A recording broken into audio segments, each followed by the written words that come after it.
আসসালামু আলাইকুম, সবাই কেমন আছো? আশা করি ভালো আছো। আজকে আমরা হিসাব বিজ্ঞানের হিসাব নিয়ে আলোচনা করব। আমরা জানি আধুনিক পদ্ধতিতে হিসাব 5 প্রকার।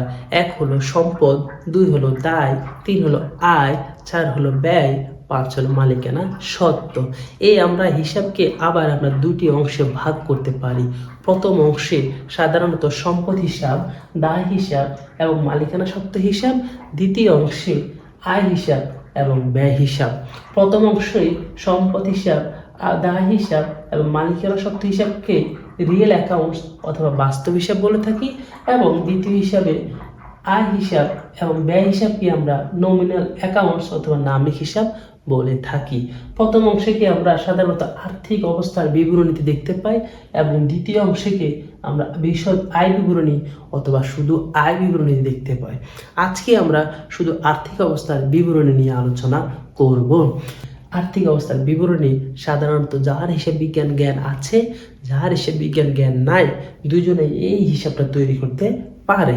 কিন্তু আয় হিসাব অথবা ব্যয় হিসাব অথবা বিশদ আয় বিবরণী হিসাব শুধু যাদের হিসাব বিজ্ঞানের জ্ঞান আছে তারাই তৈরি করতে পারে। অন্যথায় যাদের হিসাব বিজ্ঞানের জ্ঞান নাই তারা এই হিসাবটা তৈরি করতে পারে না। এখন আমরা একটা প্রতিষ্ঠান ক্রিয়েট করেছি। প্রতিষ্ঠানের ভিতরে আমরা সম্পদ এনেছি, দায় এনেছি এবং মালিকানা সত্ত্ব এনেছি। এখন আমি সম্পদ হিসাবে কি কি এনেছি আমি একটু আলোচনা করতেছি। আমরা সম্পদ হিসাবে এনেছি দালান কোঠা, আসবাবপত্র, বিনিয়োগ, সমাপনী মজুত পণ্য, দেনাদার অথবা প্রাপ্য হিসাব, ব্যাংক জমা, হাতে নগদ, অগ্রিম ব্যয় এবং বকেয়া ও অনাদায়ী আয়। দায় পাশে এনেছি দীর্ঘমেয়াদী ঋণ, পাওনাদার, পদের হিসাব, বকেয়া ব্যয়, অগ্রিম অথবা অনুপার্জিত আয়, এবং মালিকানা সত্ত্বে এনেছি মূলধন, নেট লাভ, উত্তোলন। আশা করি এইগুলো হিসাব দিয়ে আমি আর্থিক অবস্থার বিবরণী তোমাদেরকে বোঝাতে সামর্থ্য হয়। এখন সম্পদ পাস আমরা করতে হলে আগে আমাদের বুঝতে হবে সম্পদ কাকে বলে। সাধারণত সম্পদ বলতে কি বোঝায়? ভবিষ্যতে আর্থিক সুবিধা যেসব লেনদেনের কারণে পাবো সেটাকে আমরা সম্পদ বলে আখ্যায়িত করব। তাহলে আমি লিখে রাখি, সম্পদ বলতে বোঝায় ফিউচার ইকোনমিক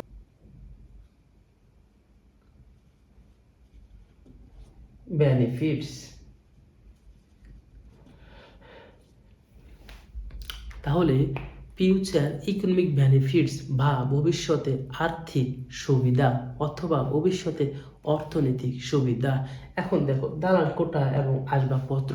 দালান কোঠা ও আসবাবপত্র আমরা ব্যবহারের মাধ্যমে বর্তমান এবং ভবিষ্যতে অর্থনৈতিক সুবিধা পেয়ে থাকি। এজন্য আমরা দালান কোঠা এবং আসবাবপত্রকে আমরা সম্পদ বলে থাকি।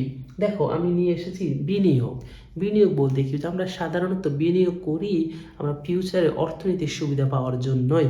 এবং সমাপনী মজুত পণ্য। সমাপনী মজুত পণ্য বলতে বোঝায়, ধরো আমি মার্কারটা 25টা মার্কার আমি ক্রয় করেছি, আমার জন্য মজুত রেখেছি। আমি এই 25টা মার্কার ভবিষ্যতে বিক্রয় করে যে অর্থনৈতিক সুবিধা পাবো, এর জন্যই আমি সমাপনী মজুত পণ্যকে আমরা সম্পদ বলে থাকি। ব্যাংক জমা, হাতে নগদ, এগুলো সম্পদ। এখন দেখো, অগ্রিম ব্যয়। অগ্রিম ব্যয় সাধারণত সম্পদ কিভাবে হয়? আমরা যখন বর্তমানে অগ্রিম খরচ করে ফেলি এবং অগ্রিম খরচ করার কারণে ভবিষ্যতে অর্থনৈতিক সুবিধা পেয়ে থাকি। যেমন ভবিষ্যতে অর্থনৈতিক কী ধরনের সুবিধা পেয়ে থাকি? ধরো আমি বাসা ভাড়া দিব, আমি 1 মাসের বাসা ভাড়া অগ্রিম দিয়ে দিয়েছি। এই যে 1 মাসের বাসা ভাড়া অগ্রিম দিয়ে দিয়েছি, এই 1 মাস আমার অগ্রিম আমার অর্থনৈতিক সুবিধা আমরা পেয়ে থাকবো। এছাড়াও আরও সহজভাবে উপস্থাপন করতে গেলে বলা যায়, দেখো আমরা সাধারণত প্রিপেড কার্ডে আমরা টাকা ঢুকাই। প্রিপেড বলতে বোঝাচ্ছে অগ্রিম। প্রিপেড বাংলা শব্দ হলো অগ্রিম। এই যে প্রিপেড কার্ড, তার মানে প্রিপেড ব্যালেন্স আমরা ঢুকাচ্ছি, মানে অগ্রিম টাকা ঢুকাচ্ছি। এই অগ্রিম টাকা ঢুকানোর কারণে আমরা ভবিষ্যতে আর্থিক অথবা অর্থনৈতিক সুবিধা পাবো। এর জন্যই আমাদের প্রিপেড অথবা অগ্রিম খরচকে আমরা সম্পদ বলে থাকি। বকেয়া অথবা অনাদায়ী আয় কিভাবে সম্পদ হয়? ধরো আমি এক্সাম্পল দিলে, আমি একজন ডাক্তার। আমি ডাক্তার হলে আমি রোগী দেখেছি, কিন্তু আমি এখন টাকা নিই নাই, আমার টাকাটা পরে দিবে বলছে। এই যে বকেয়া রেখে দিয়েছি, এই বকেয়ার টাকাটা আমি ভবিষ্যতে অর্থনৈতিক সুবিধা হবে, এই জন্য বকেয়া এটা আমরা সম্পদ বলে। এখন আসো most of the important question.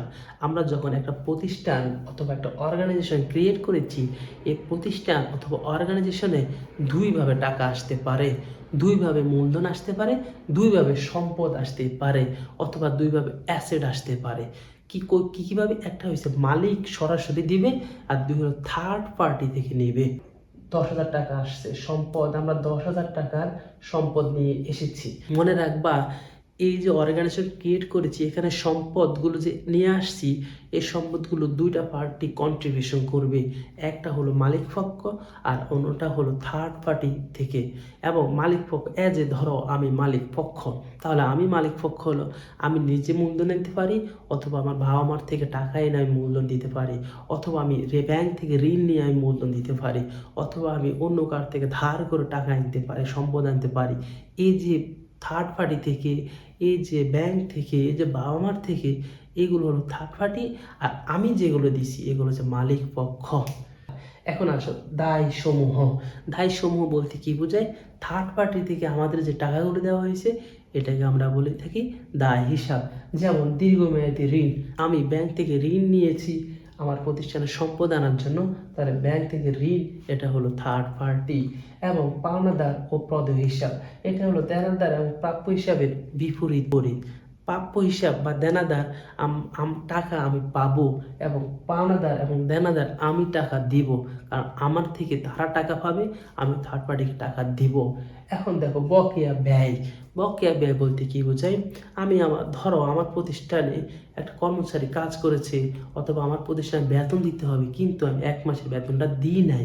এই যে বেতন দিই নাই, এর জন্য সে ভবিষ্যতে আমার থেকে টাকা পাবে, এই যে পাবে আমি তার কাছে দায়বদ্ধ, এই জন্য বকেয়া ব্যয়টা দায় হিসাব। এখন দেখো অগ্রিম অথবা অনুপার্জিত অনুপার্জিত আরেক নাম হচ্ছে আনআর্নড, এবং অগ্রিমের আরেকটা নাম হচ্ছে প্রিপেইড। এখন দেখো অগ্রিম আয় বলতে কি বোঝায়? আমি একজন ডাক্তার, আমি রোগী দেখার আগে আমি তার থেকে টাকা নিয়ে নিয়েছি, কিন্তু আমি তাকে সেবা দিই নাই। এখন যে ভবিষ্যতে আমি তাকে সেবার জন্য আমি তার কাছে দায়বদ্ধ, এই জন্যই অগ্রিম আয়টা আমরা দায় হিসাবে উল্লেখিত থাকে। যে সম্পদ 10,000 টাকা আনছে, এই যে থার্ড পার্টি আমাদের ক্লেম করেছে ধরো 5-6,000 টাকা,